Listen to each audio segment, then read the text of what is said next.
The beginning of 2025, the United States suffered significant losses with 25 fatalities. Over 7,000 structures completely burned down, leading to an unprecedented insurance crisis. On the evening of January 8th at the Hollywood Bowl, thick smoke, flames erupting everywhere, and the mournful sound of sirens echoed through the crowded streets. Panicked crowds fled entertainment venues, hastily seeking escape routes. This is what Los Angeles residents have faced throughout the past week.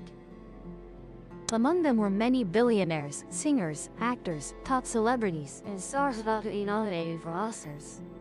But when the firestorm swept through the neighborhood, they were just weak and small prey.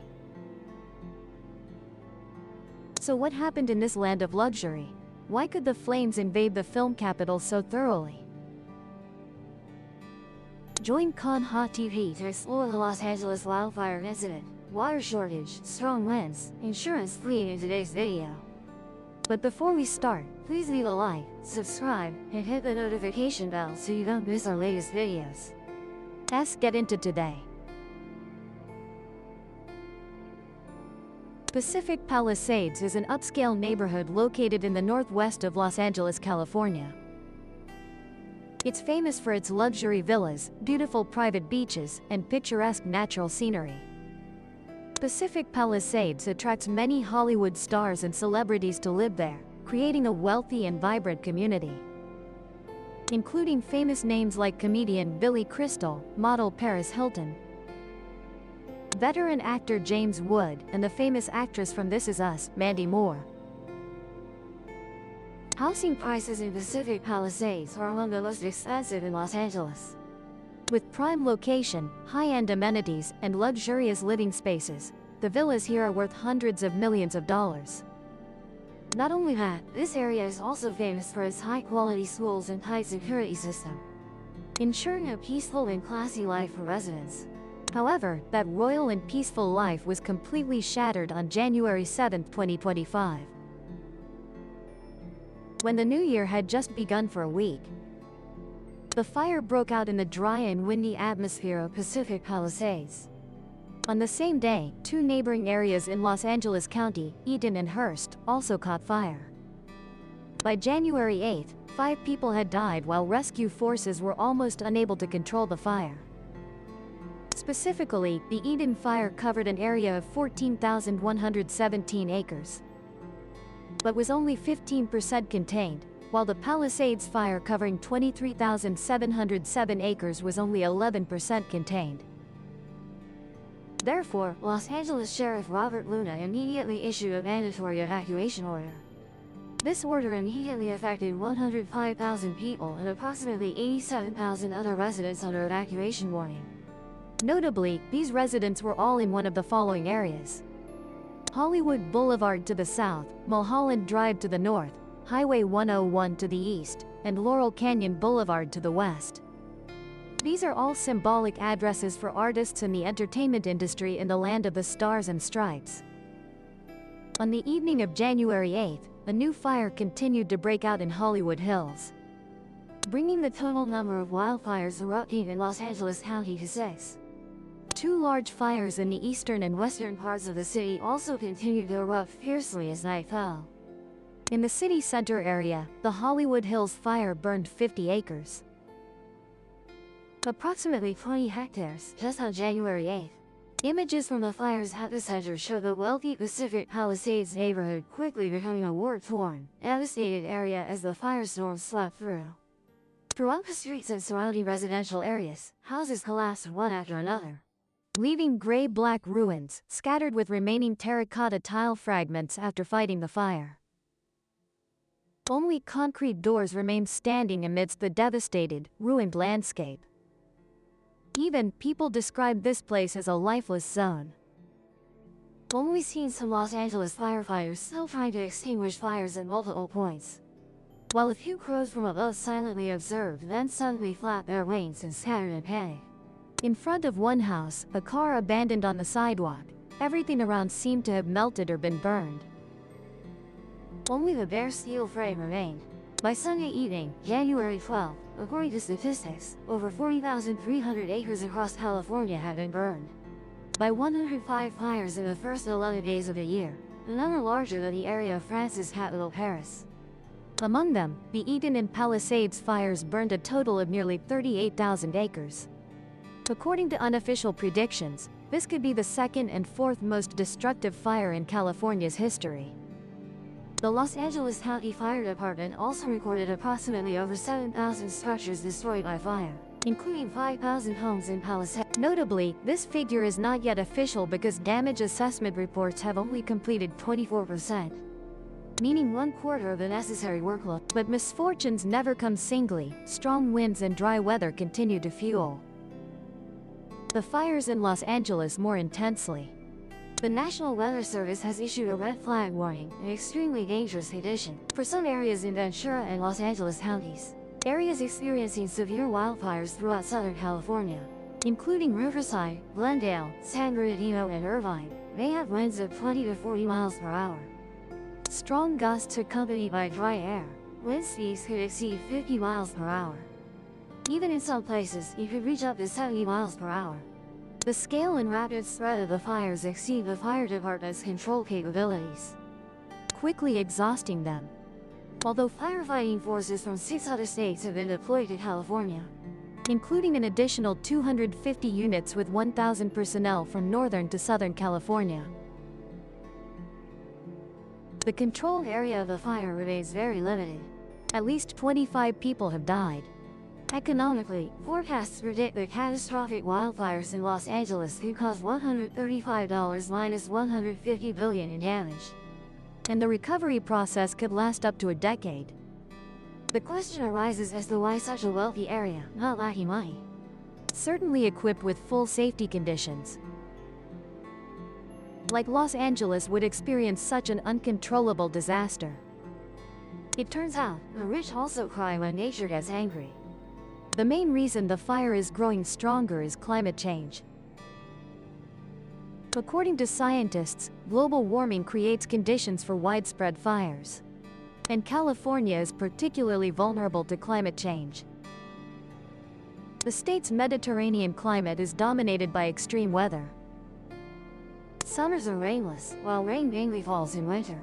Therefore, even a small change in weather can push this state into horrific floods or drought that scorches the landscape. According to research published in Nature magazine last week, the erratic changes in weather from dry to wet and back to dry are becoming more frequent as the earth warms, and this directly increases the risk of wildfires and flash floods.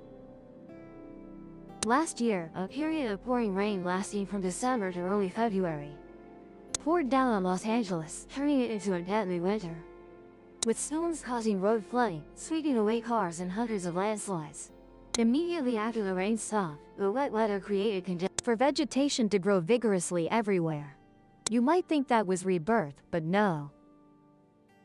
Drought immediately arrived, sweeping through Southern California during the hottest summer in history, turning all the vegetation that grew after last winter's torrential rain into deadly dry grass, ideal fuel for this season's wildfires.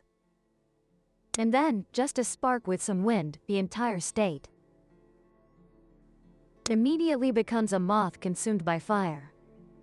Here, we must mention the influence of wind again. The wind blowing the firestorm in Los Angeles far away is the Santa Ana wind. In this largest city in California, the name Santa Ana is as famous as Hollywood stars. I love LA. The classic song by Randy Newman praising Los Angeles. But perhaps Randy Newman also needs to change the lyrics a bit. After witnessing what Santa Ana caused in last week's firestorm, the strength of the wind is a main factor causing California's fires to spread rapidly. Wind speeds typically range from 60 to 80 miles per hour, equivalent to 95 to 130 kilometers per hour. However, when weather conditions are favorable, the Santa Ana winds are at their strongest and can reach up to 100 miles per hour or 160 kilometers per hour. The continuous strong winds lasting for many days make fire control extremely difficult. Particularly, the gusty nature of the winds makes the direction of fire spread more unpredictable than ever. rendering fire hoses sometimes useless over a large area. According to the latest data from the U.S. Drought Monitor, released on January 9, 100% of Los Angeles County is in moderate drought, and nearly 60% of the county is in severe drought. This situation is not only widespread across Los Angeles County but throughout California. In early October, about 10% of the state's area, mostly in Southern California, was affected by drought. And this number has multiplied according to the latest data from the U.S. Drought Monitor, with over 35% of the state's area now experiencing drought. All are located in Southern California. Another reason making the fire more aggressive is the weakness in human incident prevention methods. Last week, at one point, 20% of the city's fire hydrants were depleted. By January 9, the fire department has stopped using the hydrants. Local officials explained that water reservoirs in high areas like the Highlands were built to serve mountainous terrain locations.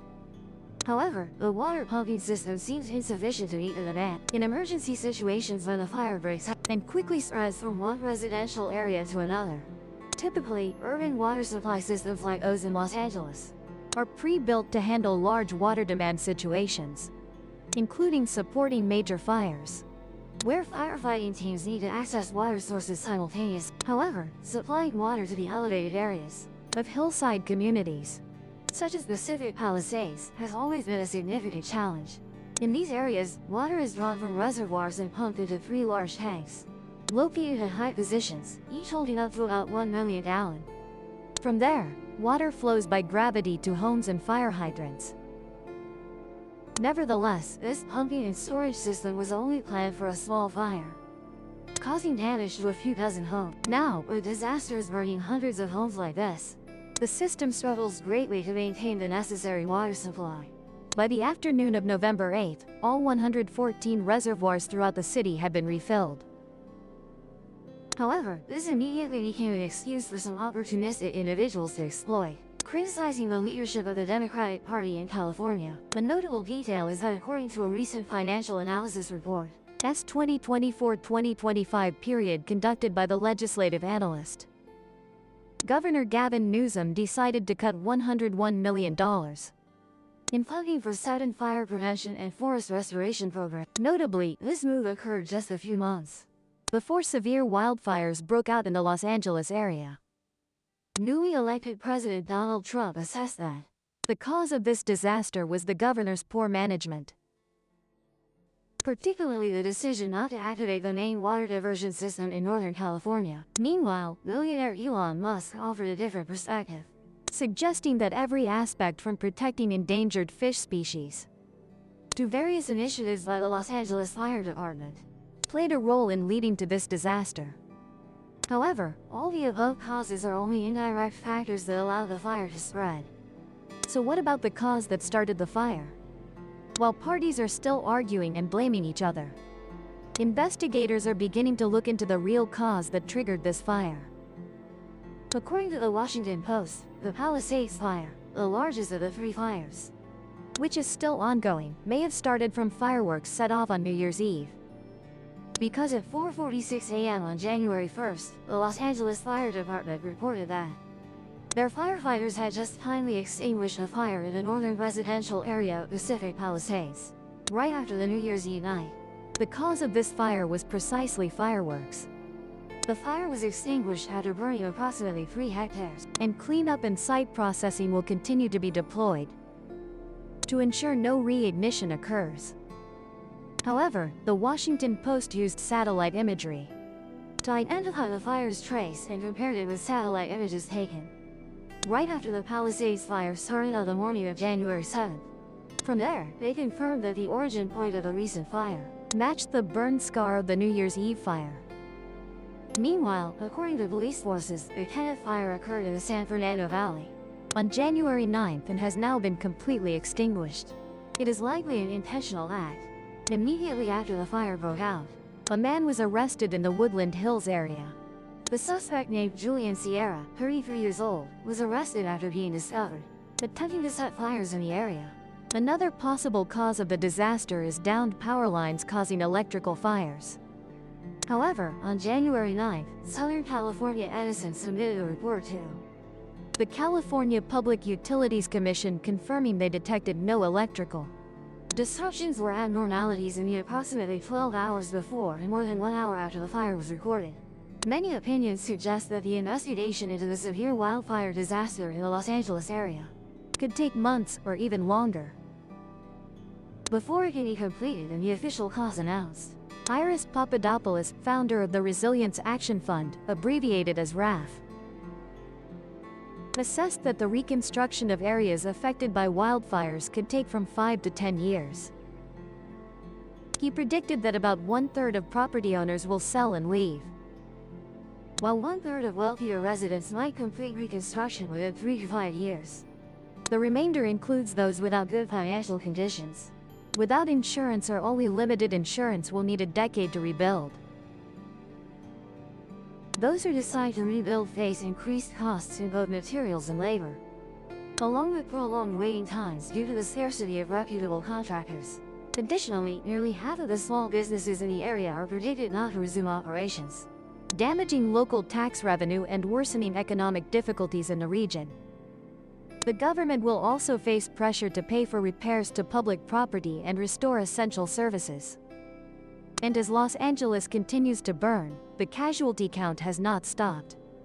Wealth will certainly continue to be burned, and one of the most notable developments is the withdrawal of insurance companies from this luxurious capital. This seems clearly reflected in market movements as the SPS Select Index recorded a 3.2% drop last week.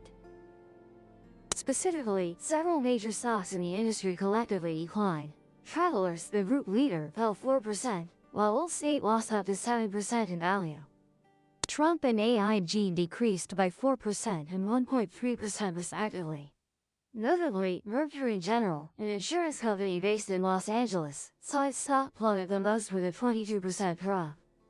According to a representative from a multi-sector insurance corporation, the damage assessment process will require more time to complete, especially as the wildfires show no signs of them. Initial forecasts indicate that the damage could exceed the $150 million reinsurance figure, creating a significant financial burden for the entire industry in the near future. In reality, the insurance crisis in Los Angeles has escalated rapidly over the past few years. Insurance companies faced numerous difficulties as claims surged, particularly after the severe wildfires in 2017 and 2018. When the industry's accumulated profits over 25 years were wiped out in just a few months. In response, many insurance companies decided to reduce payouts for damages caused by wildfires. In light of this situation, officials in California introduced temporary measures to prevent companies from refusing to provide insurance to homeowners severely affected by wildfires. However, both the insurance companies' actions and the intervention efforts from California authorities do not seem to have been as effective as expected. According to data from the U.S. Congress, the rate of canceled home insurance policies in California has increased significantly since 2020, and this trend shows no sign of stopping. In fact, many counties in this state recorded non-renewal rates among the highest in the entire United States, worsening the already difficult situation. The consequences of the insurance shortage in California are painting a bleak picture with many hard-to-untangle ripple effects. Without insurance, banks refuse to grant mortgages, making it difficult for Americans to own homes. This leads to a decline in purchasing power, dragging down real estate prices and threatening tax revenue in fire-prone areas.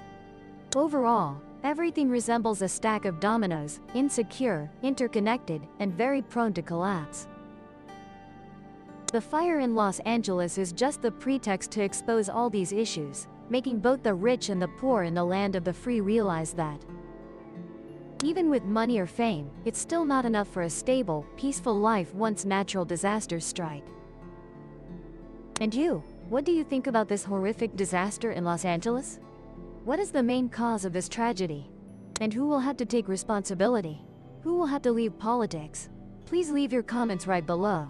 And don't forget, before saying goodbye, leave a like and subscribe as well as hit the notification bell to catch the latest content on Kanha TV channel. And now, I bid you farewell and look forward to seeing you in the next videos. If the veil stirred, subscribe and meet the next encounter.